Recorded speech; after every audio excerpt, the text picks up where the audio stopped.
This news program is proudly brought to you by Smart Start Breakfast Biscuits and Now Biscuits.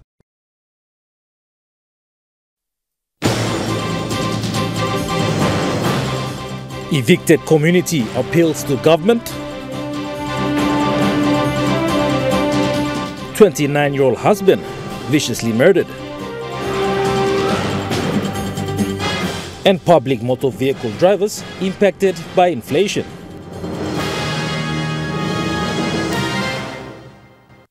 A very good evening. This is National EMTV News. I'm Malcolm Waira. Thank you for joining us. A community representative from the Bund camp in Port Moresby, Tom Yobale, on behalf of the affected evictees from the area, called on the government to recognize them as genuine citizens and to allow them to exercise their human rights. This call was made in an exclusive interview with this newsroom today. Prior to the eviction, the community had been thriving and making ends meet living in the city. Yobale mentioned the unlawful eviction of the community members and how corruption has had a play in this eviction. Mr. Yobale mentioned on how unlawful they were evicted. False allegation, orasan income, no good la proper document, come inside within 3 days, 5 days, 7 days, sol na rausi mi blogata. Na now mi blogata painim ad lo sabotim. Lo yablo mi bla lo court na lo round so mi bla si kawas osem one bla fund lo mi bla lo embla main resource mi bla lo xim na at least lo help mi bla lo fundimol lawyers na court paper mi bla around. He then added by making an appeal to the government. Government you must have access, enforce him law blue, rightful way blue na. You must run straight na. Rausi all man lo good bla way na. You can find him not area where you can give him. Now all man sabe mo scared na mo na mo. No ka bla way lo all back money. Sabotim. Court blow, case blow, so all you seems like kawas blow. Team Lily Ganin blow, help him case blow stuff. Claire Mauta, National EMTV News. Meanwhile, the Bund camp community have engaged the youths affected with the eviction exercise to actively participate in a community car wash so as to divert their attention from engaging in illicit activities. This initiative has positively impacted Kanage Street, which was known to be a notorious place for car thefts and hold-ups. The car wash was a community initiative to stop youths in the community who were participating in unlawful activities such as hold-ups and car thefts in the surrounding suburbs. Today, we spoke with Tom Yobale, who is the Bund Camp Youth Community Representative at the Kanage Street 6 Mile Car Wash.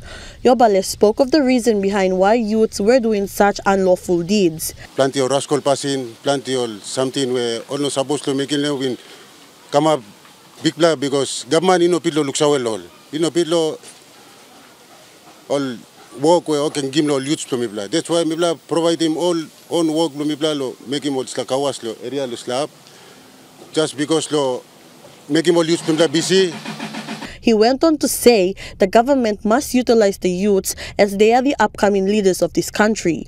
Yobale added the reason why the initiative was done. Ibla no pidlo Caterium all employment blow, mibla uses la road lo was a car, na blow all youths lo mibla plus all mibla community le, all picking Nicola school, all you means na ways blow, so at least lo providing means na service blow long, KK long house to lo night, slakay na mibla use him le. The community car wash has benefited a lot of families in the community by providing their day-to-day needs through income generated through the car wash. Yobale stated the unlawful activities have reduced since the community took up the initiative. Claire Mauta, National EMTV News. A 29-year-old man from Enga Province, James Stalin Jr., was allegedly murdered by his wife yesterday afternoon at Gerehu in the nation's capital. Family of the deceased are uncertain of the cause for the argument which resulted in this incident. However, family members are adamant that justice will take its full course.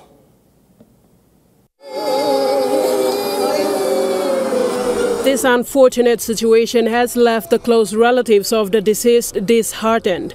However, the family members have spoken out that all they want for their brother, father and son is justice to take its full course. People put him something called as a militian, he got narrow way to solve him. Mibla narla way narwa custom to stop me was like a problem, but Mibla less to all this got something so Mibla put him on custom side, no got something tourism side believes what Mibla put him on site, Mibla put him the murderer, Mibla put him on block court, so quoted na low it and by walking over the decent now over the outcome Mibla put him law constitution law. Me less no trouble or anything. Me like a law deal one time na law yet but okay me so me lucy lan law. Actually me la potsawe all family blow me talk more bambla sit down house cry na bambla waiting talk blow. Police no line go past.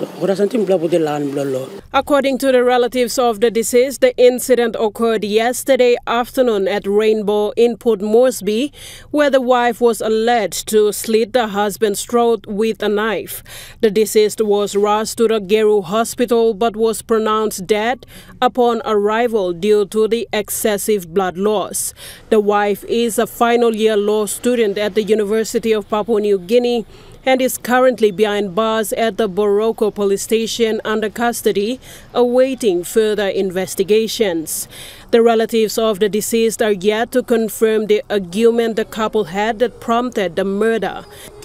Speaking on behalf of the family, Gordon Kevin Knapp slams all the social media posts and clarified that they have yet to receive full and factual stories of what transpired.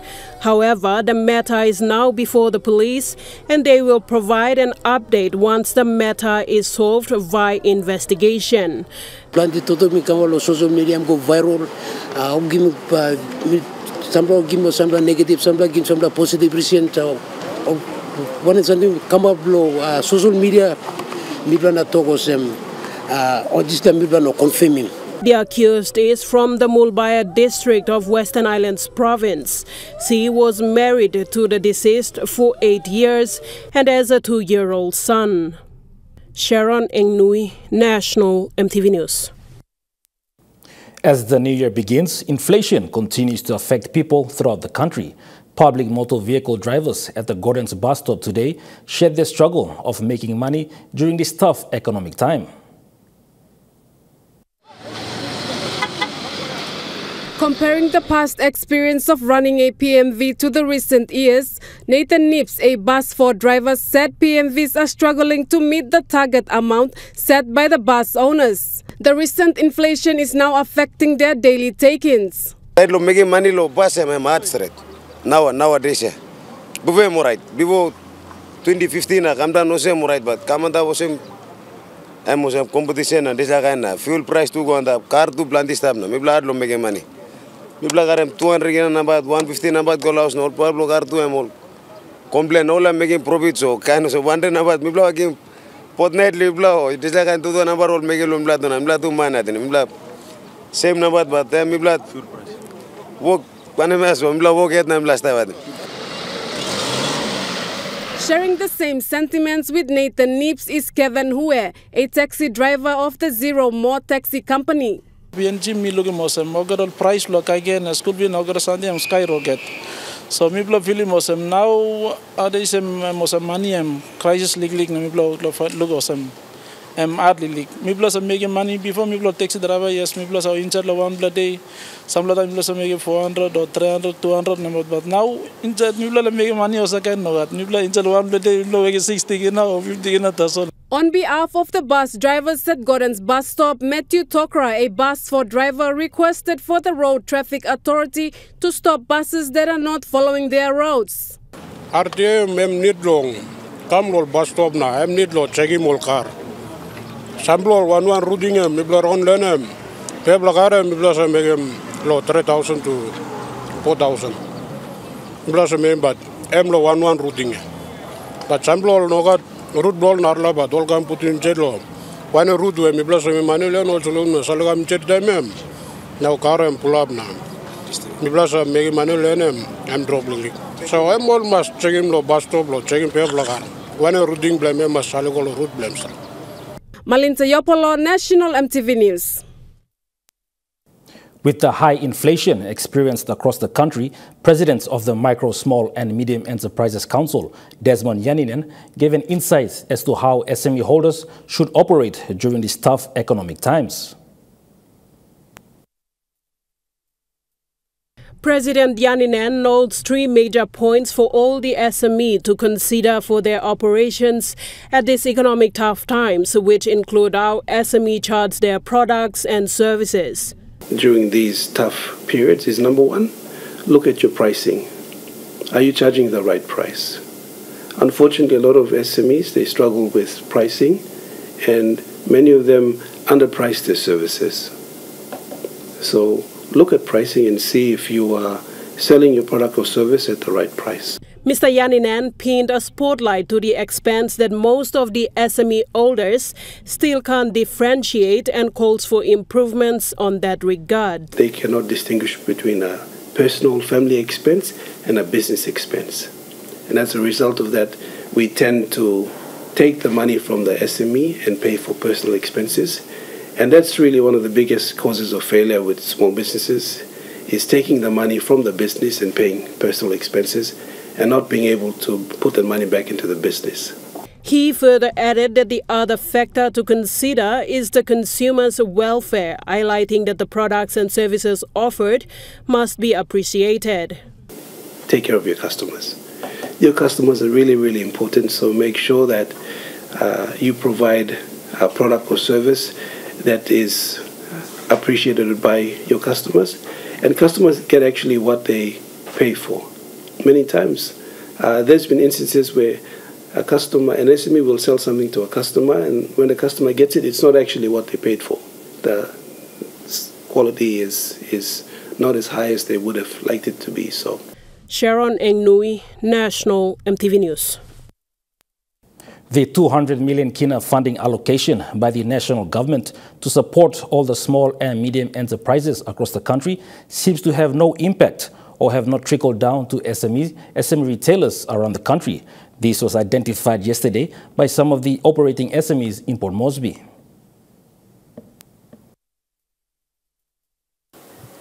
At this point in time, we are doing it on our own. We have not heard or get anything from the government, from the funding, and at these economic times, it's very tough. It's very tough on us. Yeah, so we have not gotten any help from the government, and I would like for the government to help us, the SME mothers. National EMTV News continues after the break. Stay with us.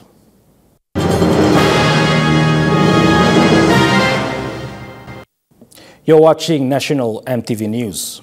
Australia and Papua New Guinea will work in partnership to upgrade the major ports around the country to ensure they are safe, secure, and able to meet global standards at a cost of over 26 million kina. This is to upgrade the Lae and Motukea ports, as well as the installation of CCTV cameras and vessel tracking systems.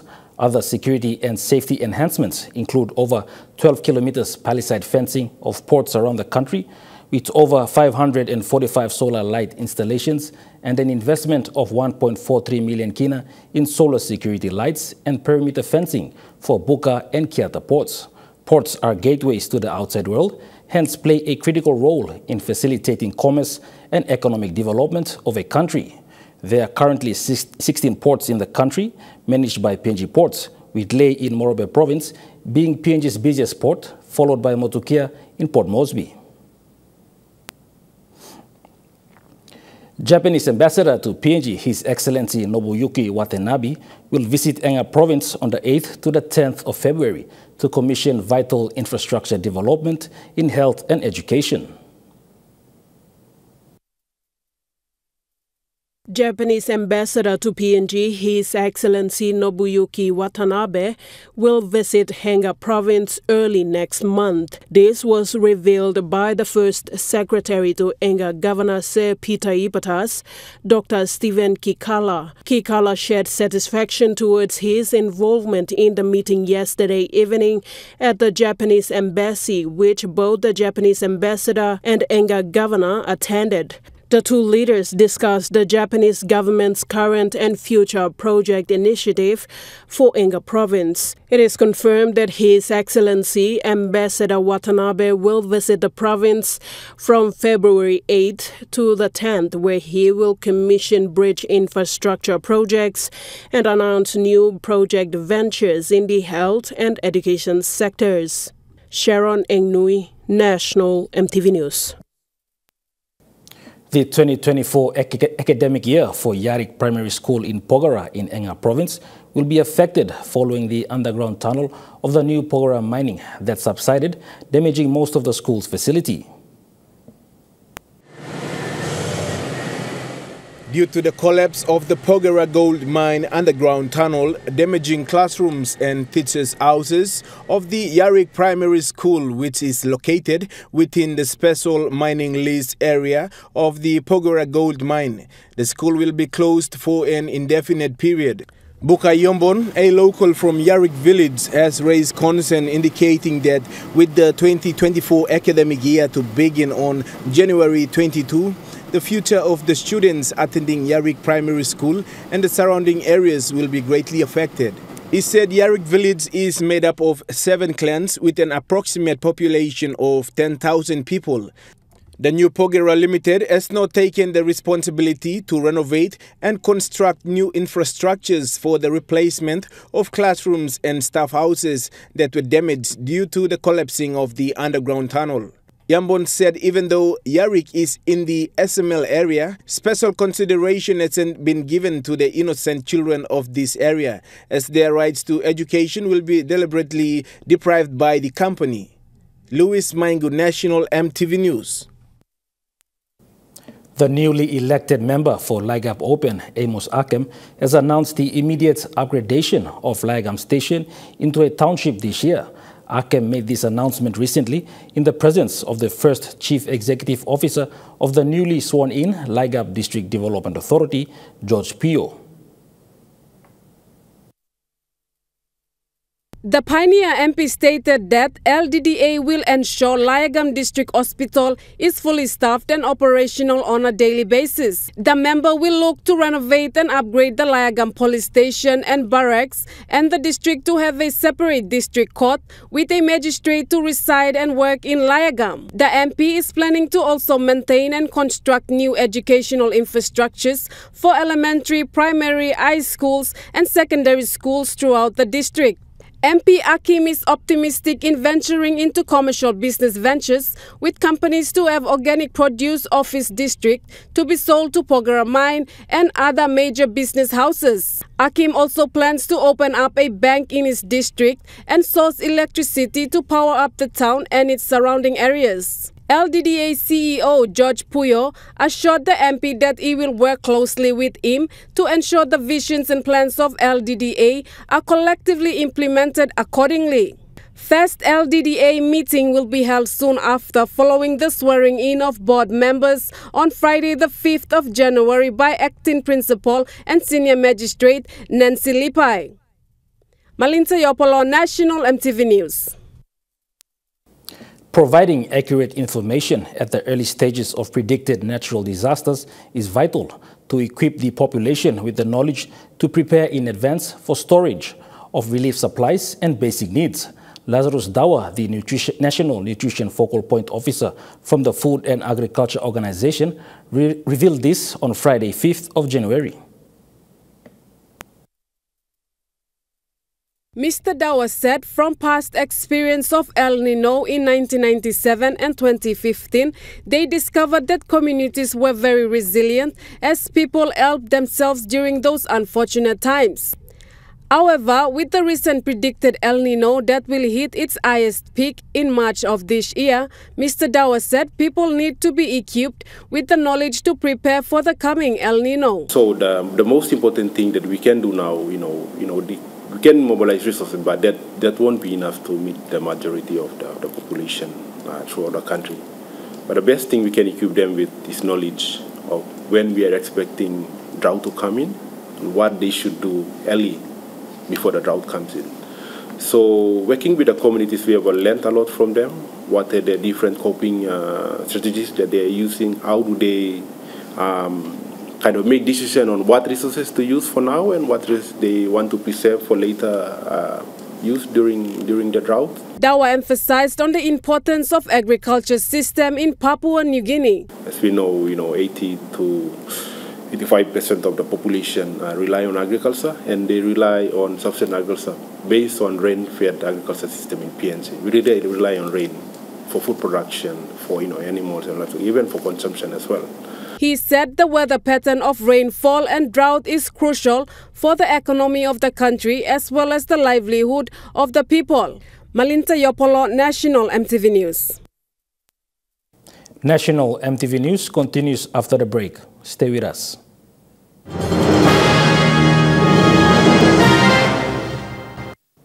You're watching National EMTV News. Chairman of the National Research Institute, Wilson Thompson, has emphasized more on how to grow and diversify the agriculture sector. Thompson emphasized that Papua New Guinea needs more new planting, infilling and rehabilitation of old plots of cocoa, coconut, coffee, rubber and tea if we are to grow the agriculture sector.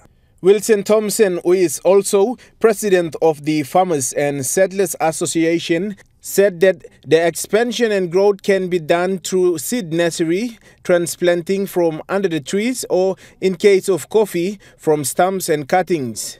He encouraged farmers to adapt most suitable methods to start new planting to their locality and access to seeds or nursery materials. Thompson remains steadfast that the government must invest more and diversify the agriculture sector, which is the renewable sector with revenue proceeds from the non-renewable sector, mining, petroleum and energy. Louis Maingut, National EMTV News. The Bua District of Morobe Province has tapped into cash crops with the initiation of coffee nursery led by the local MP, Sam Basil Jr. The district is widely known for alluvial mining and small-scale gold mining, but the introduction of cash crops like coffee is a welcoming news for the people to participate meaningfully in the economy. The United Labour Party first-term parliamentarian showed photographs of the pilot coffee nursery at Zeneg outside of Bulolo. He said that coffee is taking shape with cocoa and coconut to be implemented very soon. The MP also highlighted the sourcing of citrus and avocado taking place. The local MP remained determined to introduce agriculture throughout the district one at a time. The Bulolo open seat and the Wow Warrior open seat were separately created after the split of the Wow Bulolo open electorate by the Electoral Boundaries Commission, with the maiden elections held in the recent 2022 national general elections. Tamara Agavi, National EMTV News. Ben Tade, a local entrepreneur from East New Britain who owns a signage SME business trading as stain arts, shared an insight of his career that has been having an impact to communities of Vunavulila in Rabaul town in the East New Britain province. His profound passion for sign writing was recognized in high school, which paved the way for his successful career. He honed his skills while attending Caravat National High and developed a keen eye for design, leveraging his newfound passion to make a meaningful impact. After completion of his tertiary education at the Medang Technical College in 2012 and working at various oil companies, he wanted to start up a business of his own based on his passion. Ben took a leap of faith and founded his own signage business last year and left for East New Britain determined to create visually appealing and impactful signage for local businesses. Despite the challenges and initial uncertainties, Ben's dedication and talent shone through. His unique ability to transform ordinary signs into captivating works of art quickly gained attention. He believed that through his dedication, his business was going to thrive. His journey was marked by small victories and heartfelt connections with clients and family members. Today, his work can be seen across East and West New Britain and all across PNG, adding character and charm to countless storefronts, events, bags, shirts and signboards. Claire Mauta, National EMTV News. Moving to overseas news, emergency services are warning of potential flooding across parts of Victoria, with thunderstorms and heavy rainfall expected to hit the state over the next 2 days. We've already seen quite a lot of patchy rain and thunderstorm activity moving through the central parts of Australia, so South Australia and the Northern Territory. It's crossed those eastern borders overnight, and we're expecting to see that intensifying through today. So for Victoria, that means areas of rain and embedded thunderstorm activity increasing through this morning across Western Victoria, moving into central and northern parts of the state through the afternoon and evening. And it's really that afternoon-evening period that we're most concerned about. There is a severe weather warning current for heavy rainfall that may lead to flash flooding, and that covers northern and northeastern parts of Victoria, spilling across the border into parts of southeast New South Wales as well. So very high rain rates are possible, which could lead to the flash flooding, which can impact roads and access routes, as well as leading to some potential for some damage there as well. But it should also be noted that our severe weather warning mentions locally intense rainfall, which is even higher rainfall rates. And it's when that rain is coming down so quickly that our waterways and infrastructure can't deal with so much water, and that's what triggers the flash flooding. U.S. Secretary of State Anthony Blinken has met with the leaders of Turkey and Greece on the first stop on his latest Middle East diplomatic mission. Mr. Blinken's fourth visit in 3 months comes amid attempts to prevent a wider regional conflict as the war between Israel and Hamas in Gaza rages on. Mr. Blinken says Turkey and Greece have responded positively to his calls to find a peaceful resolution to the conflict. From our conversations today, it's clear that Turkey is prepared to play a positive, productive role in work that needs to happen the day after the conflict ends, and as well, more broadly, in trying to find a path to sustainable peace and security. The Lebanese Islamist militant group Hezbollah and Israel have exchanged fire following the killing of a top Hamas official in Beirut last week.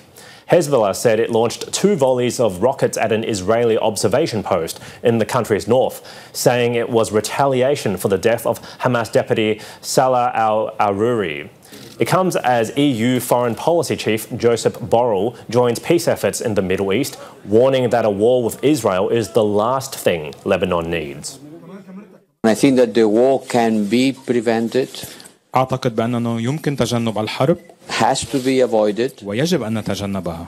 And diplomacy can prevail to look for a better solution. And I am sending this message to Israel too. وأنا أرسل هذه الرسالة أيضا إلى إسرائيل. Nobody will win from a regional conflict. National MTV News continues after the break with Chukai Sports. Stay with us.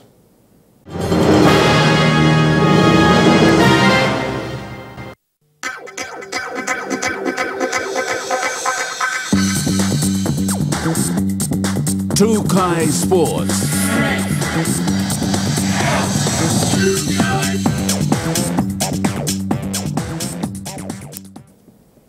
Welcome to Chukai Sports. During the farewell of the PNG Palais, who are gearing up for the Rugby Sevens World Series in Dubai, former PNG representative Sibel Juma recounted on the team's remarkable journey. The veteran reminisced about the team's humble beginnings in 2007 when only 2 girls answered the call for the national women's rugby team. It took me back to the time when we had our first women's national team.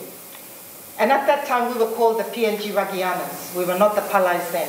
We were called the PNG Ruggianas. And I remember, because we had just played the first Rookie Sevens tournament, that was the tournament that launched women's rugby. And we just played it, and we sat down together, and all the girls came to me and they said, Sibel, we need to start the PNG Women's Rugby Union. She highlighted the challenges they faced, like wearing men's jerseys during the first Women's Rugby Sevens in Darwin, Australia. And at that time, because women's rugby had just started, who would sponsor women's rugby? Like I said, we'd never even had a season. But somebody came and said, look, I'm happy to give you 1,000 kina, and you can come and you can use my hotel to do all your fundraising. No one knows who that was, but I'm going to tell you today. That was Honourable Peter O'Neill. Gruma expressed gratitude to former Prime Minister Peter O'Neill for being the team's inaugural sponsor and for playing a pivotal role in shaping the team's present success. James Guken, Kukai Sports. The National Capital District Football Association's Round 2 matches are reaching their conclusion and they are gearing up for their knockout phase. Today's action featured fierce contests between competing teams. POM Southside FC under-15 boys secured a 1-0 win against Valley Strikers FC. Meanwhile, Southside FC and Collingwood FC battled it out and settled for a draw. The under-15 girls match between POM Southside FC and Valley Strikers did not happen, resulting in a forfeit. Southside FC emerged victorious against FC Collingwood with a 1-0 scoreline.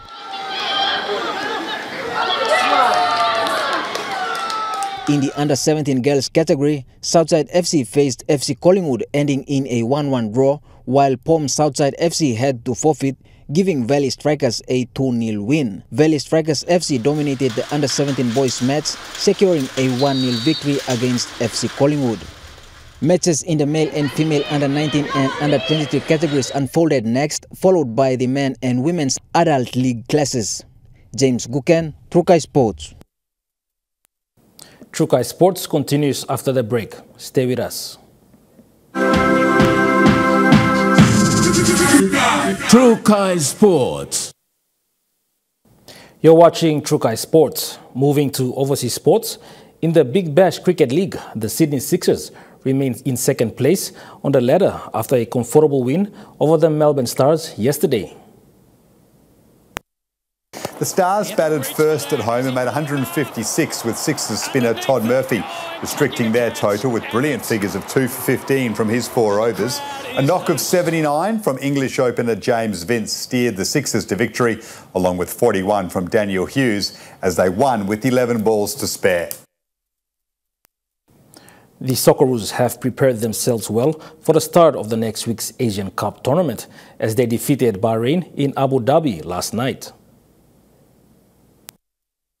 An own goal from a Craig Goodwin cross put Australia 1-0 up at half-time. Goodwin was a provider again in the second half for Australia's second, as he nodded across goal for Mitch Duke to score. The win is a handy confidence builder for Graham Arnold's side ahead of their Asian Cup opener against India on Saturday night.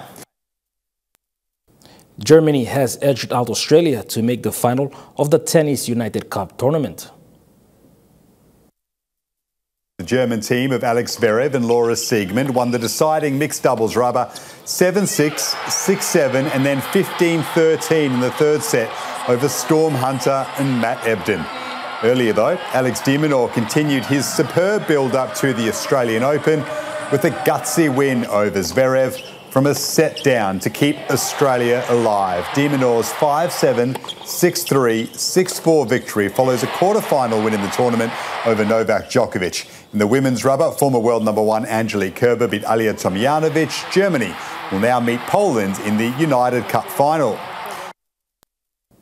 That ends Trukai Sports. The Money Plus weather report is next. Stay with us. Trukai Sports.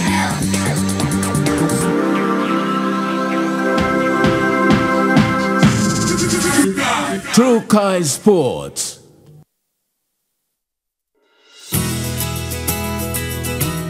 This weather update is proudly brought to you by MoneyPlus, with you always. The weather forecast for the next 24 hours. For the southern region, Port Moresby City, cloudy with rain showers and possible thunderstorms. Daru, partly cloudy with few showers. Kerama, cloudy with rain showers and thunderstorms. Alotau, partly cloudy with a chance of few showers. Popondetta, partly cloudy with few showers. To the Momasa region, Ley City, cloudy with few showers and possible thunderstorms. Medang, partly cloudy. Wewak, partly cloudy with brief showers. Vanimo, partly cloudy with few showers. Looking at the New Guinea Islands region, Lorengau, cloudy with rain showers and thunderstorms. Keveng, partly cloudy. Kokopan Rabaul, partly cloudy with a chances of few showers. Kimbe, cloudy with few showers. Buka, few showers and possible thunderstorms. To the Highlands region, Mount Hagen City, cloudy period with rain showers and possible thunderstorms. Goroka and Kudiawa, partly cloudy with possible showers and thunderstorms.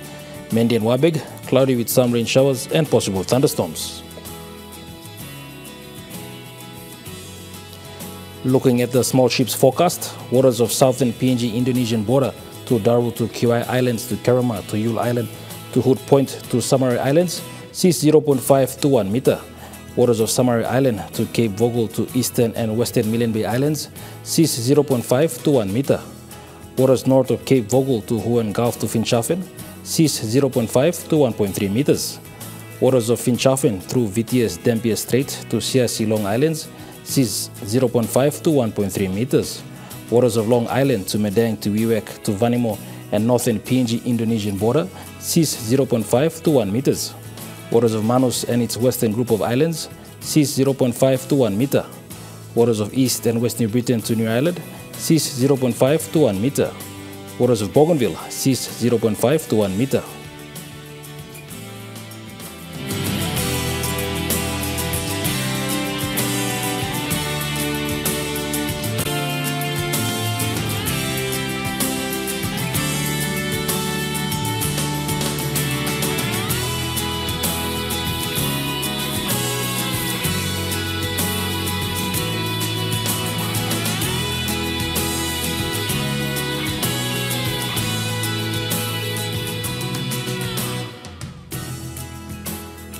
Looking at the ocean forecast, Coral Seas sees slight east to southeast winds 10 to 15 knots. Solomon Seas sees smooth east to northwest winds of 5 to 10 knots.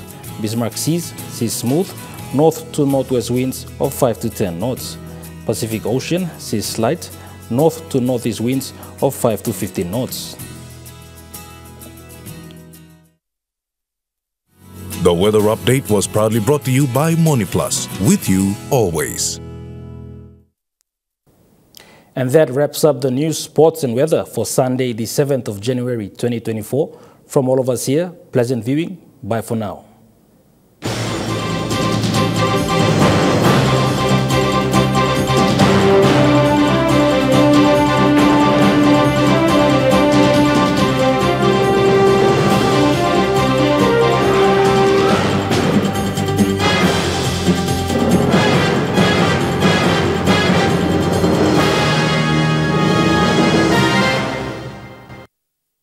This news program was proudly brought to you by Smart Start Breakfast Biscuits and Gold Nuggets.